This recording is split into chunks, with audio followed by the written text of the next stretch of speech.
تراویح کے دوران ایک چیز کا خیال آتا ہے کہ آپ لوگ ماشاءاللہ اتنی پابندی سے نماز پڑھ رہے ہیں. کچھ لوگوں کو میں دیکھتا ہوں مسلسل صف اول میں ہیں پہلے روزے سے. تو اللہ تعالیٰ کو یہ ادا بہت پسند آتی ہے. قرآن کہتا ہے وَتَقَلُّبَكَ فِي السَّاجِدِينَ, اے نبی سجدہ کرنے والوں میں آپ کا الٹنا پلٹنا ہم دیکھ رہے ہیں. تو تراویح میں بالکل یہی کیفیت ہوتی ہے, الٹنا پلٹنا. سردے میں گئے, پھر اٹھے, پھر رکوع میں, پھر اٹھے, پھر سردے میں, پھر بیٹھے, پھر سردے میں.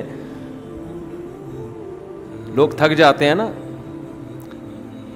تو یہ سب چیزیں اللہ نوٹ کر رہا ہے اور اپنی آنکھوں سے دیکھ رہا ہے.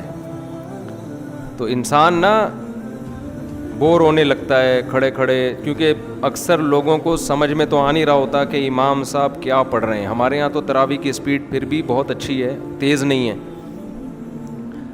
لیکن پھر بھی ترجمہ مفہوم تو سمجھ میں نہیں آتا نا لوگوں کو, اکثر لوگوں کو. اس کے باوجود یہ سوچ کے کھڑے رہنا کہ اللہ کا کلام پڑھا جا رہا ہے, سمجھ میں آئے نہ آئے ہم سنیں گے. تو اس کی قدر آپ کو قیامت کے دن ہوگی. اور یہ رمضان کی خاصیت ہے کہ رمضان میں آپ عام دنوں سے زیادہ عبادت کر لیتے ہیں تراویح کی وجہ سے. اور یہ نبی صلی اللہ علیہ وسلم کی سنت ہے. صحیح ہے بخاری, صحیح ہے مسلم میں ہے, یزید فی رمضان ما لا یزید فی غیرہ. آپ رمضان کی راتوں میں جو عبادت کرتے تھے وہ دوسروں سے زیادہ, پورے سال اتنی عبادت نہیں ہوتی تھی جو رمضان کی راتوں میں. پورے سال عام معمول تھا 8 رکعتیں.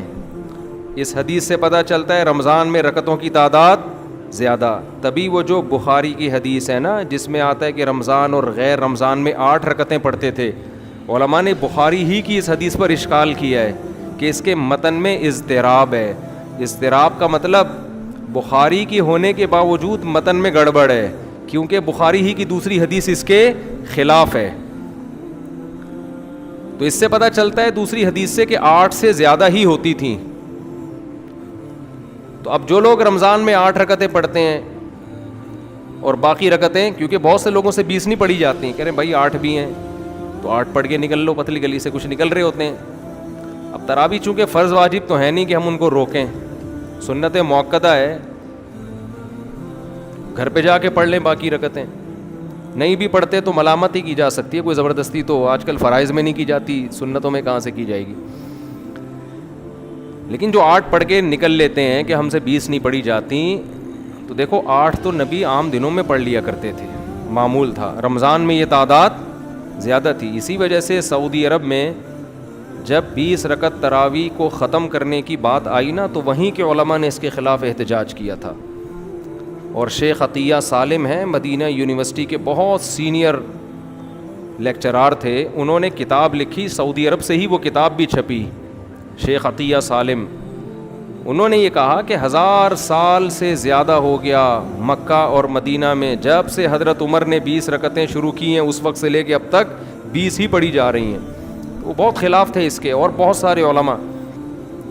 اب انہوں نے 10 کر دیے, واللہ عالم کورونا کی وجہ سے کی ہیں یا کیا ہے وہ, لیکن ہم اس کے مکلف نہیں ہیں. ہم کس کے مکلف ہیں؟ قرآن و سنت کے, صحابہ کے. سعودی عرب میں تبدیلیاں آ رہی ہیں, ہو سکتا ہے یہ 10 بھی غائب ہو جائیں, ہو سکتا ہے 8 ہو جائیں, ہو سکتا ہے 4 ہو جائیں. ایک چھوٹی سی بات کہہ کے پھر میں درس شروع کرتا ہوں. ہمارے ہاں نا جب آپ کو اپنی رائے دوسرے پر تھوپنی ہوتی ہے تو دوسرے کی رائے کو فقہ حنفی کا یا دیوبندیت کا نام دے دیتے ہو, اور اپنی رائے کو قرآن و حدیث کا نام. یہ آج کل مارکیٹ میں چل رہا ہے. میرا جی ٹی وی میں انٹرویو تھا, طلاق کے مسائل پر بات چل رہی تھی. انہوں نے مجھ سے سوال پوچھا کہ فقہ حنفی میں 3 طلاقیں ایک ہوتی ہیں. میں نے کہا حضرت یہ غلط فہمی کسی نے پھیلائی ہے, تمام صحابہ کے نزدیک 3 طلاقیں 3 ہی ہوتی ہیں. اچھا سوری, انہوں نے کہا فقہ حنفی میں 3 طلاقیں کتنی ہوتی ہیں؟ 3 ہوتی ہیں. یہ تو شکر ہے فقہ حنفی کا, یوں نہیں کہا دیوبندیوں کے ہاں 3 طلاقیں کتنی ہوتی ہیں؟ 3. یہ لوگ نا جب مسلک پرستی پھیلانا چاہتے ہیں نا تو نام کیا لیتے ہیں سامنے والے کا, دیوبندی یا حنفی, ایسے کر کے نام لیتے ہیں. تو انہوں نے پھر بھی یہ کہا فقہ حنفی میں 3 ہوتی ہیں. میں نے کہا ایسا کچھ بھی نہیں ہے, تمام صحابہ کے نزدیک 3 کتنی ہوتی ہیں؟ 3 ہوتی ہیں. اور فقہ حنفی میں اسی لیے 3 ہوتی ہیں کہ تمام صحابہ کے نزدیک 3 کتنی ہوتی ہیں؟ 3. تو فقہ حنفی نے صحابہ سے لیا یہ. اور فقہ شافعی میں بھی 3, مالکی میں بھی 3, حنبلی میں بھی 3. تو اسی طرح خوب سمجھ لو صحابہ کرام کے دور میں ہمیں کہیں بھی نہیں ملتا کہ صحابہ کرام نے 8 رکعت تراویح پڑھی ہو. موطا امام مالک کی جو 8 والی حدیث ہے وہ مضطرب ہے, کیونکہ راوی کہیں 8 بیان کرتا ہے, کہیں 20 بیان کرتا ہے, کہیں 13 بیان کرتا ہے, اپنی بات پہ ٹکتا نہیں ہے. اس لیے علماء نے اس کو مضطرب کہا, اور مضطرب حدیث بھی قابل قبول نہیں ہوتی. اور اس حدیث پر 2 بہت بڑے بڑے اشکالات ہوتے ہیں 13 اور 8 والی, جن اشکالات کا کسی کے پاس جواب نہیں ہے. وہ یہ ہوتا ہے کہ اگر یہ 13 اور 8 والی موطا کی حدیث جس میں ہے کہ حضرت عمر نے 13 یا 8 پڑھوائی تھیں, یہ صحیح ہوتی تو روئے زمین پر کوئی ایک مسجد تو ہوتی نا اس دور میں جہاں 13 رکعتیں یا 8 رکعتیں ہو رہی ہوتی, بیان جواز کے لیے ہو جاتی, کہیں تو 8 یا 13 رکعتیں ہوتی نا پوری دنیا میں. یہ کیا بات ہے کہ حضرت عمر 13 پڑھا رہے ہیں, پوری دنیا میں کوئی اس کو ایڈاپٹ نہیں کر رہا. اور اس پہ ایک اور سب سے بڑا اشکال کہ کتاب کا جو مؤلف ہے امام مالک, وہ خود بھی 8 یا 13 کے قائل نہیں ہیں, وہ بھی 20 سے زیادہ کے قائل ہیں. تو یہ بہت بڑا اشکال ہے جس کا کوئی جواب نہیں. تو تواتر عملی سے تو ہم جو 20 رکعتیں پڑھتے ہیں, یہ اس لیے نہیں کہ امام ابو حنیفہ نے کہہ دیا, پوری امت کا اجماع تواتر کے ساتھ چلا آ رہا ہے. اور آج لوگ حرم کی مثال دے رہے ہیں کہ مکہ میں کتنی ہو رہی ہیں, 10 ہو رہی ہیں آج اس رمضان سے یا پچھلے رمضان سے. ان کو بولو امام شافعی کے دور میں جو مکہ تھا نا, امام شافعی نے 20 کا قول لیا ہے. کیوں؟ وہ کہتے ہیں مکہ میں ہم نے سب کو کتنا پڑھتا ہوا پایا ہے, صرف حرام مسجد حرام میں نہیں, پورے مکہ میں 20 رکعتیں پڑھتا ہوا پایا ہے. مدینہ میں, بصرہ میں, کوفہ میں, دمشق میں, شام میں, جہاں جہاں اسلام گیا ہے, رمضان آیا تو مسجدیں تراویح سے بھری بھی ہوتی تھیں اور 20 رکعتیں اس وقت سے پڑھی جا رہی ہیں. تو اب جو چینجنگ ہو رہی ہے, اب جو چینجنگ سعودی عرب میں یا دنیا میں ہو رہی ہے, اس چینجنگ کو کوئی بھی قرآن و سنت اور صحابہ کے مقابلے میں قبول نہیں کرے گا. ایک اور بات کروں تاکہ یہ ٹاپک کمپلیٹ ہو جائے. سننے میں آ رہا ہے کہ سعودی عرب کی گورنمنٹ نے 3 طلاق کا قانون بھی چینج کر دیا ہے. واللہ عالم, میرے پاس کوئی مستند دلیل نہیں ہے, لیکن یوٹیوب پہ اس قسم کے کلپ آ رہے ہیں. ہمارے اہل حدیث بھائی اس کو بھی اب کوٹ کریں گے. دیکھو سعودی عرب کی عدالتیں اب تک 3 طلاق کو 3 کہتی رہیں, لیکن اب کوٹ کیا کر رہی ہے, 3 کو کتنی کہہ رہی ہے, 1. تو دیکھو سعودی عرب کے علماء نے بھی مان لیا. سعودی عرب میں اسلام آج آیا ہے, مجھے ایک بات بتاؤ, سعودی عرب سے تو اسلام پوری دنیا میں پھیلا ہے. آج تک سعودی عرب کی عدالتیں 3 طلاق کو 3 کہتی تھیں, اور پوری دنیا میں 3 کتنی تھیں, 3. آج سعودی عرب میں اگر 3 کو 1 کہہ دیا جائے, خدا کی قسم اس فتوے کو اٹھا کے دیوار پہ پھینک دو, اس کی کوئی حیثیت نہیں ہے. اس کا مطلب کہ امت 1400 سال سے گھاس کھا رہی تھی, آج سعودی حکومت ہمیں بتائے گی یا سعودی کورٹ ہمیں بتائے گی کہ صحیح کیا ہے اور غلط کیا ہے. ہم سعودی علماء کا احترام کرتے ہیں اور سعودی علماء اس پر متفق نہیں ہیں.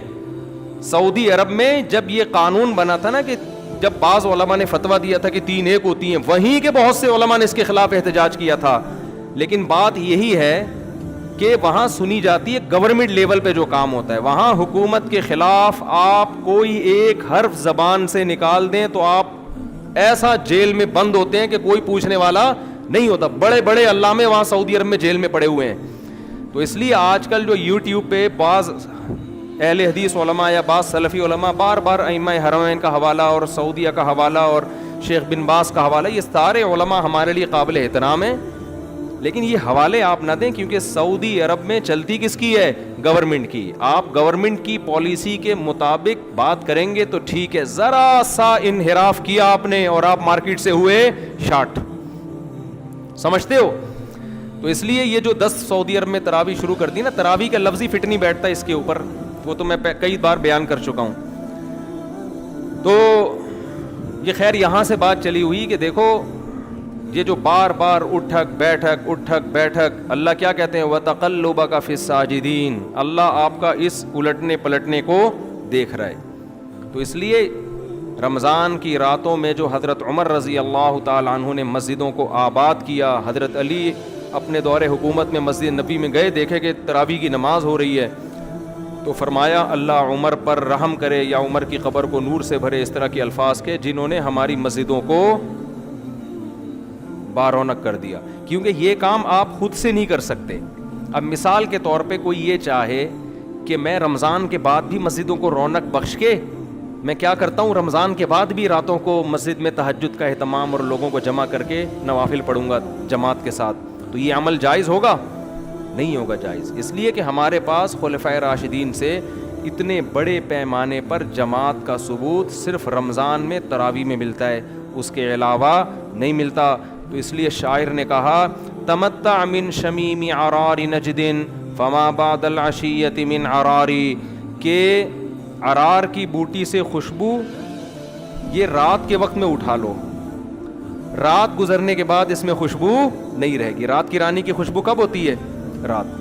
آپ نے کہا میرے پاس ٹائم نہیں ہے میرے پاس، میں فجر کے بعد سونگوں گا اس کو بیٹھ کے، کرسی ڈال کے بیٹھ جاؤں گا، تو عقل مند کہے گا بھائی یہ رات ہی کے لیے خوشبو ہے، یہ پیکج یا یہ آپشن آپ کے پاس دن میں نہیں ہوگا. دن میں آپ گٹکا سونگے، پان سونگے، تمباکو سونگے. تو یہ جو تراویح کی کثرت سے نماز ہے، کثرت سے رکعتیں پڑھی جاتی ہیں جماعت کے ساتھ، مسجدوں کو رونق بخشی جاتی ہے، یہ آپشن آپ کے پاس صرف کب کے لیے؟ رمضان. جہاں چاند نظر آیا آپ نے 10 رکعتیں پڑھی، 10 باقی تھیں، چاند کا اعلان ہو گیا تو اگلی 10 پڑھنے کی آپ کو اجازت نہیں ہے. تو یہ اتنی بڑی رمضان کی فضیلت ہے. تو اس لیے ایک خوب بات سمجھ لو، نماز میں دل لگے نہ لگے پڑھنا ہے، کیونکہ نا شروع میں لوگوں کی طبیعت میں ہوتا ہے جوش. وہ کیا کرتے ہیں، یہ سوال بہت لوگ پوچھتے ہیں کہ جوش ہوتا ہے پہلے دن تو آئیں گے مصلی بچھا کے رومال پہلے ڈال کے چلے جائیں گے میری جگہ ہی، بڑے خوشو خضوع سے نے یوں کر کے نماز کی نیت باندھی، کسی نے یوں کیا، کسی نے یوں کیا، کسی نے یوں کیا، بڑے خوشو خضوع سے کھڑے ہوئے، اور پھر جناب بڑا مزہ آ رہا ہے، اور 2 4 3 4 5 6 دن کے بعد بولا یار یہ کیا مسئلہ ہو گیا بھائی، ایک ہی روٹین ہے، افطاری کرو، پکوڑے کھاؤ، مسجد میں نماز پڑھو، پھر گھر جاؤ، چائے پیو، لمبے ہو جاؤ، پھر اٹھ کے واپس آؤ، پھر کھڑے ہو. تھوڑے دن میں آدمی کیا ہو جاتا ہے؟ عادی. پھر اس کو بوریت ہونے لگتی ہے. علماء کہتے ہیں کہ اصل میں عبادت کا ٹائم اسی وقت شروع ہوتا ہے جب آپ کو بوریت محسوس ہونا شروع ہو جائے. اصل میں تو ٹائم اب شروع ہوا ہے. جم میں جب آپ جاتے ہیں نا تو وہ ڈنٹ ونٹ پیلنا شروع کرتے ہیں، 10 کے بعد تھک گئے تو ماہر لوگ کیا کہتے ہیں، جب تھکے ہو نا اس کے بعد ایکسرسائز کا ٹائم شروع ہوتا ہے، اس لیے کہ یہ 10 جو آپ نے ڈپس نکالے اس کا تو آپ میں پہلے سے اسٹیمنا تھا. کیا ہو گیا، یہ کیا ہو گیا؟ جب بھی میں بولتا ہوں ایک طوطا یاد آتا ہے. ایک بولنے والے طوطے سے کچھ دن پہلے ملاقات ہوئی، اس کا مالک اسے کچھ کہہ رہا ہے تو کہہ رہے کیا ہوا، وہ طوطا کہہ رہے کیا ہوا. تو طوطے بھی عجیب ہوتے ہیں. تو 10 کے میں جب تھک گئے تو اب کہتے ہیں اب لگاؤ، اصل میں کیونکہ 10 تک کا تو اسٹیمنا پہلے سے آپ میں تھا، 10 ڈپس تو آپ پہلے سے لگا رہے تھے. اب 11ویں پہ اگر آپ 20 پہلے سے لگا سکتے ہو تو 21ویں پہ شروع ہوتا ہے. تو جو آپ کی طبیعت میں جوش تھا نا نماز کا، دعاؤں کا، وہ تو ہو گیا. اب جب آپ کو بوریت شروع ہو رہی ہے، دل میں اکتاہٹ ہو رہی ہے، اب اصل میں عبادت کا ٹائم شروع ہوا ہے. تو اس لیے کام کو فوکس کیا کرو، اس کو فوکس نہ کیا کرو کہ میرا دل لگ رہا ہے یا نہیں لگ رہا، مزہ نماز میں آ رہا ہے یا نہیں آ رہا. کام کو فوکس کرو، جو اللہ نے ڈیوٹی لگائی ہے ہم اس اللہ خوش ہوتا ہے رمضان میں تراویح کی نماز سے ہم پڑھیں گے، بس دل لگے نہ لگے. ہمارے حضرت کو ایک طالب علم نے خط لکھا، حضرت جہاں نماز کی نیت مانتا ہوں نیند آ جاتی ہے. ایک دن بیزار ہو گئے نا وہ کہ یار نماز میں دل ہی نہیں لگ رہا، جدھر نیت باندھو ادھر امام کے پیچھے کھڑے ہوئے جھومتے رہتے تھے. وہ اپنی نماز میں تو پھر بھی کہتے ہیں تھوڑا سا ہوتا ہے نماز نیند. تو حضرت نے فرمایا بھائی جان کے تو نہیں سو رہے نا؟ کہا نہیں حضرت بس غلبہ ہوتا ہے، جیسے ہی نیت بنتی ہے میں سو جاتا ہوں. اتنا سوتے تھے سجدے میں نا ہم کو نہیں مارتے تھے ہم ان کو کہ بھائی اٹھ جاؤ، پھر وہ اٹھتے تھے. پاکستان میں جب تراویح ہوتی ہے نا 2 سامے ہوتے ہیں، ایک بتانے کے لیے، ایک اس کو کونی مارنے کے لیے. حقیقت ہے آج کل تو ہمارے 2 ویسے ہی سامے ہیں، لیکن حقیقت میں مسجدوں میں آپ نوٹ کرنا اکلوتا سامے ہمیشہ سوتا ہے. ہم نے بھی 3-4 سال پہلے ایک سامے رکھا تھا، سو رہا ہوتا تھا وہ، کیونکہ وہ کھڑا سو جاتا تھا. اب غلطی آ رہی ہے بتا نہیں رہا، اس کو ساتھ والے کونی مارتے تھے، وہ امام اٹک گیا ہے اٹھ جا، پھر وہ ایک دم اٹھتا تھا، وہ دیکھتا تھا امام پڑھ کہاں سے رہا ہے. یہ ہماری مسجد میں بہت ہو چکا ہے. تو انڈیا پاکستان کی ایک خاصیت ہے کہ یہاں سامنے کے ساتھ ایک کونی مارنے والا بندہ ہوتا ہے, تو وہ سو جاتے تھے نا, کونی مارتے تھے تو اٹھتے تھے. تو انہوں نے لکھ کے دیا کہ میں تنگ آ گیا ہوں, میں چائے بھی پی کے دیکھ لی, منہ میں مرچی بھی دبا کے دیکھ لی, ہر کچھ کر کے دیکھ لیا. تو حضرت نے فرمایا کوئی مسئلہ نہیں ہے, نماز بھی ساتھ ساتھ اور نیند بھی ساتھ ساتھ. کیا خیال ہے, اس پہ خوش ہو جاؤ بھائی, اللہ نے جو ڈیوٹی لگائی ہے وہ پوری ہو رہی ہے, اللہ اسی پہ خوش ہوگا کہ میرے بندے کو جو میں نے کام لگایا ہے وہ کام نہیں چھوڑا. ایک مثال دے کے بس آگے چلتا ہوں. دیکھو آپ کے باس نے آفس میں آپ کو کوئی کام دیا کہ یہ چیک ہے, بینک سے لے جا کے کیش کرا کے کمپنی کے اکاؤنٹ میں ڈال دے, یا کچھ اس طرح کا کوئی کام لگایا, یا ڈائریکٹ کمپنی کے اکاؤنٹ میں چیک جا کے جمع کرا دو. اب آپ کو بوریت ہو رہی ہے, بورنگ کام لگ گیا آپ کے ساتھ, آپ گاڑی چلا رہے ہو یا رکشہ لے کے جا رہے ہو, بورنگ, دل نہیں لگ رہا بالکل نا اس کام میں, اور آپ نے بالآخر چیک جمع نہیں کرایا. باس نے پوچھا کیوں بھائی کام کیوں نہیں کیا آپ نے؟ آپ نے کہا خشوع و خضوع نہیں پیدا ہو رہا تھا, ایک جذبہ نہیں تھا کمپنی کو ترقی دینے کا. پچھلے مہینے جب میں جاب پہ آیا تھا نا, ایک جذبہ تھا. آپ جب کام کوئی میرے ذمہ لگاتے تھے ایک دم ایک امنگیں پیدا ہوتی تھیں کہ یار میں یہ کام کروں گا, باس مجھ سے خوش ہوگا, جب خوش ہوگا میری تنخواہ بڑھے گی. تو یہ ساری چیزوں کے جذبات کی وجہ سے نا ایک موٹیویشن ملتی تھی, دوڑتا ہوا جاتا تھا, دوڑتا ہوا آتا تھا. پتہ نہیں کہ بوریت اس دفعہ بہت ہو رہی تھی مجھے, چائے نہیں ملی تھی یا کیا مسئلہ تھا, نسوار کا ٹائم تھا, وہ بوریت. باس ایک تھپڑ لگائے گا, بولے گا بھائی تیرے ذمہ جو کام لگائے نا, جو خشوع و خضوع ہو یا نہ ہو, مجھے کام چاہیے کام. تجھے تنخواہ کام کی ملتی ہے, خشوع و خضوع کی نہیں ملتی. تو خوب سمجھ لو, نماز میں خشوع و خضوع, دعا میں خشوع و خضوع, یہ بہت بڑی کوالٹی ہے, یہ بہت اچھی بات ہے, لیکن یہ مقصود نہیں ہے. تبھی حضرت مولانا اشرف علی تھانوی رحمہ اللہ کہا کرتے تھے کہ یہ کیفیات جو ہماری بنتی ہیں نماز میں, دعا میں, یہ محمود تو ہیں, مقصود نہیں ہے. محمود کا معنی پسندیدہ کیفیات تو ہیں, یہ اس سے فائدہ ہوتا ہے, لیکن یہ مقصود نہیں ہے, ہدف نہیں ہے. ہدف کیا ہے؟ کام. اگر آپ نماز پڑھ رہے ہو, خشوع نہیں بھی پیدا ہو رہا, اس سے آپ اچھے ہو جو 4 نمازیں قضا کر کے ایک خشوع و خضوع سے پڑھ رہا ہے. صحیح ہے نا؟ تو 4 کیا کر رہا ہے؟ گول کر رہا ہے. تو جو اللہ نے کام آپ کے ذمہ لگایا ہے اس کو پابندی سے کریں. پھر کیا ہوتا ہے؟ عادت پڑ جاتی ہے. تو کسی نے حضرت حکیم الامہ سے پوچھا کہ مجھے اب نماز کی عادت پڑ گئی, اب تو میں عادتاً یہ کام کر رہا ہوں.